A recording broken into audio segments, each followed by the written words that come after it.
بسم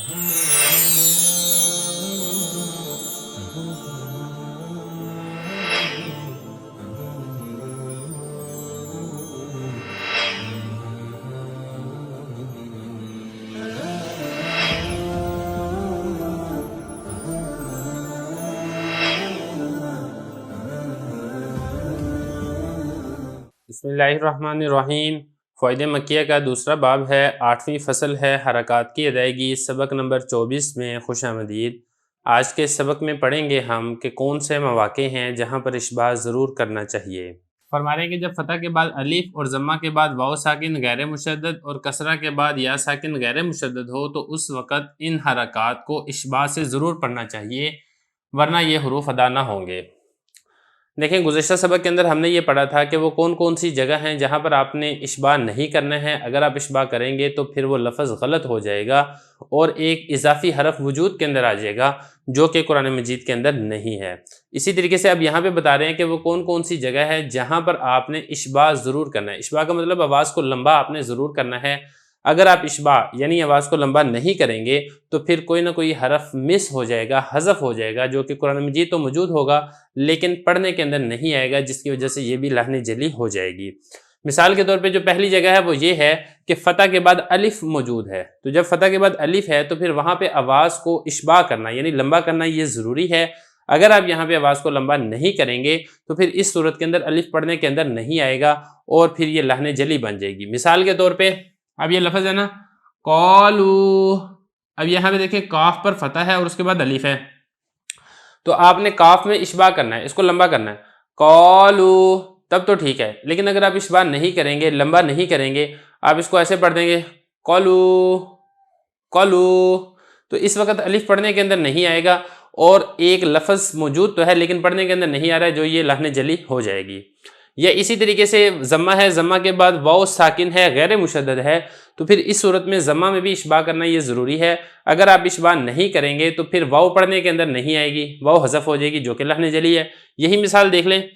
قالو، اب یہ لو یہاں پہ اشباع کرنا ہے، آپ نے لمبا کرنا ہے، لمبا نہیں کریں گے، اس کو ایسے پڑھیں گے قالو، تو پھر اس میں واو پڑھنے میں نہیں آئے گی، واو حذف ہو جائے گی، لحن جلیہ بن جائے گی۔ یا اسی طریقے سے کسرہ ہے، کسرہ کے بعد یا ساکن غیر مشدد ہے تو وہاں پر کسرہ کو بھی لمبا کرنا یہ ضروری ہے۔ اگر آپ کسرہ کو لمبا نہیں کریں گے تو پھر اس وقت بھی لحن جلی بن جائے گی اور یا حذف ہو جائے گی، جیسے حینا حینا، اب یہ میں لمبا کر رہا ہوں، اشباع کر رہا ہوں تو یا پڑھنے میں آ رہی ہے۔ اگر میں اشباع نہیں کرتا، لمبا نہیں کرتا، میں پڑھتا ہوں حینا حینا، اس میں یا حذف ہو جائے گی جو کہ لحن جلی ہے اور ناجائز ہے۔ تو یہ بتا رہے ہیں کہ جب فتح کے بعد الف ہو، ضمہ کے بعد واو ساکن غیر مشدد ہو، کسرہ کے بعد یا ساکن غیر مشدد ہو تو اس وقت ان حرکات کو اشباع سے ضرور پڑھنا چاہیے، وگرنہ یہ حروف ادا نہیں ہوں گے۔ جیسے میں نے آپ کو یہ مثال دے دی، یہ بھی مثال دیکھ لیں۔ کسرہ کے بعد یا ساکن غیر مشدد ہے تو آپ نے یہاں پہ اشباع کرنا ہے بعیدن، اس طریقے سے۔ اگر آپ اشباع نہیں کرتے اور آپ پڑھتے ہیں بعیدن، پھر یہ حذف ہو جائے گی جو کہ لحن جلی اور حرام ہے۔ آگے فرمایا کہ خصوصاً جب کئی حروف مدہ قریب قریب جمع ہو تو زیادہ خیال رکھنا چاہیے۔ دیکھیں فرما رہے ہیں کہ یہ والی جو غلطی ہے نا کہ اشباع نہ کرنے والی غلطی، یہ اس وقت پیش آتی ہے جب کئی حروف مدہ اکٹھے آ جاتے ہیں، تو پھر اس وقت انسان ایک حرف مدہ پہ اشباع کر لیتا ہے، دو پہ کر لیتا ہے، بعض اوقات تیسرے پہ نہیں کرتا، بعض اوقات ایک پہ کرتا ہے، دوسرے پہ نہیں کرتا، تو جس کی وجہ سے حرف حذف ہو جاتا ہے۔ تو جب جہاں پر بھی کئی حروف مدہ اکٹھے جمع ہو جائیں تو پھر وہاں پہ اشباع کا آپ نے خصوصی طور پہ خیال رکھنا ہے۔ اور مدہ حرف کب ہوتا ہے وہ آپ کو معلوم ہے کہ جب ضمہ کے بعد واو ساکن غیر مشدد ہو جائیں، یا اسی طریقے سے کسرہ کے بعد یا ساکن غیر مشدد ہو، فتح کے بعد الف آ جائے تو پھر یہ حروف مدہ بن جاتے ہیں اور اس کو لمبا کر کے پڑھا جاتا ہے۔ اب جیسے اس کی مثال دیکھیں نو حی ہا، اب اس میں اگر آپ دیکھیں گے نا تو یہ واو مدہ ہے کیونکہ ضمہ کے بعد واو ساکن ہے، یہ یا مدہ ہے کیونکہ کسرہ کے بعد یا ساکن ہے، یہ الف مدہ ہے کیونکہ فتح کے بعد الف ہے۔ تو تین حرف مدہ اکٹھے ہو گئے ہیں، تو اب یہاں پہ آپ نے تینوں میں اشباع کرنا ہے۔ اگر آپ نے ایک پہ کیا، دو پہ نہیں کیا تب بھی غلط ہو جائے گا، دو پہ کیا تیسرے پہ نہیں کیا تب بھی غلط ہو جائے گا، تو لہذا آپ نے یہاں پہ بھی اشباع کرنا ہے، ضمہ کو لمبا کرنا ہے، نو، اس طریقے سے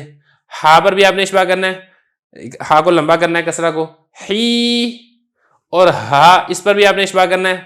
اس کو فتح کو لمبا کرنا ہے، ہا، تو پھر تو یہ تینوں ادا ہوں گے۔ اگر آپ نے اس کو لمبا نہ کیا اور آپ نے اس کو ایسے پڑھ دیا نوحیہا،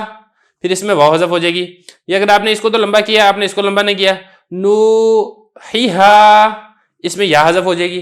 یا آپ نے ان دونوں کو لمبا کیا، اس کو آپ نے لمبا نہیں کیا، آپ نے اس کو